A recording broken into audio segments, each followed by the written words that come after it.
संजय लीला भंसाली का नाम याद करते ही आपको बड़ा सेट, शाही परिवार और गहनों से लदी एक्ट्रेस याद आती है। क्या आपने देवदास, रामलीला और बाजीराव मस्तानी जैसी ब्लॉकबस्टर पीरियड ड्रामा फिल्में देखी हैं? अगर आप इन फिल्मों को देखने के बाद भंसाली की हीरा मंडी द डायमंड बाजार से ऐसी उम्मीदें रखते हैं तो शायद आपको थोड़ा निराश होना पड़ सकता है। 200 करोड़ रुपए के बजट में बनी लंबी चौड़ी स्टार कास्ट वाली इस वेब सीरीज को बनाने का सपना भंसाली ने 14 साल पहले ही देख लिया था।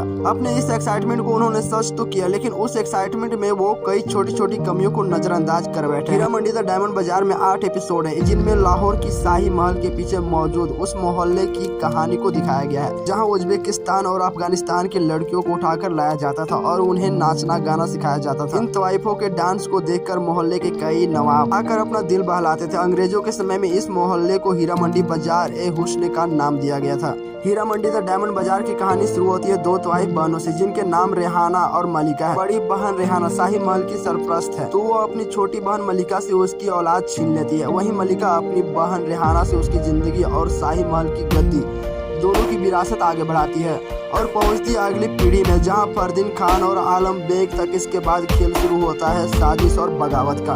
कहानी आगे बढ़ते हुए पहुंचती है नवाबों की बेवफाई और अंग्रेजों की बदसलूकी, और जहां गद्दी के लिए सब कुछ कुर्बान करने की नौबत आ जाती है। आपस में रंजिश करने वाले ये ट्रैक क्लाइमैक्स तक चलता है। कुल मिलाकर कहा जाए तो हीरा मंडी का सेट देखकर आपको लगेगा कि ये संजय लीला भंसाली की वेब सीरीज है, लेकिन स्टोरी टेलिंग वाला पार्ट काफी हद तक मिसिंग है। आखिरी के 2 एपिसोड में आपको कुछ संतुष्ट होने का मौका मिलता है, जब एहसास होता है कि भंसाली ने कहानी को काफी हद तक अपने सिरे से कब्जे में लिया है। हीरा मंडी औरों से काफी बड़ी वेब सीरीज है, जिसमें भले ही 8 ही एपिसोड है, लेकिन उनका ड्यूरेशन काफी लंबा है। कोई एपिसोड 1 घंटे का है तो उनमें से कुछ 45 मिनट का भी है। इस बार तो भंसाली खूबसूरत सेट के साथ बॉलीवुड की कई खूबसूरत हसीनाओं को भी साथ लाए हैं। इस सीरीज में मनीषा कोइराला, अदिति राव हैदरी, सोनाक्षी सिन्हा, संजीदा शेख, शर्मीन, ऋचा चड्ढा, ताहसा, जैसन शाह, फरदीन खान, अध्ययन सुमन और शेखर सुमन मुख्य भूमिका में नजर आ रहे हैं। इस सीरीज की कहानी देश की आज़ादी के पहले की है, जब पाकिस्तान नहीं बना था।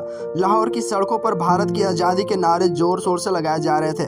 लाहौर में एक जगह है जिसका नाम है हीरा मंडी, जिसे रेड लाइट एरिया के रूप में जाना जाता है। यह सीरीज वहां की तवाइफों की जिंदगी पर प्रकाश डालती है। सीरीज में उनकी जिंदगी के साथ साथ ये भी दिखाया गया है कि कैसे उन्होंने भारत की आज़ादी के लिए अपनी मुख्य कुर्बानियां दी थी। वहीं शुरुआती पहले और दूसरे एपिसोड को आपको बड़े ध्यान से देखने की जरूरत पड़ेगी, क्योंकि तवाइफों के आपसी रिश्तों को भंसाली ने सीरीज में इस तरह से दिखाया है कि उन्हें समझने के लिए आपको शुरुआत में थोड़ा वक्त देना पड़ेगा। इस सीरीज की कहानी रेहाना और मलिका जान पर ही बेस्ड है। इसमें कोई शक नहीं कि सीरीज की कहानी दमदार है, लेकिन इस सीरीज में कुछ कमजोर पार्ट भी है। अगर आप सीरीज देखने बैठेंगे तो आपको लगेगा कि कहानी बहुत धीरे चल रही है, जिससे आपको थोड़ी बोरिंग महसूस होगी। वहीं बार बार एक ही तरह के सेट आपके नजरों के सामने आते रहेंगे, जिससे आपको आंखें थोड़ी थकी थकी भी लगेगी। जबकि सीरीज में भंसाली ने खुद संगीत भी दिया है, तो आप इससे अंदाजा लगा सकते हैं कि सीरीज में संगीत कितनी दमदार होगी।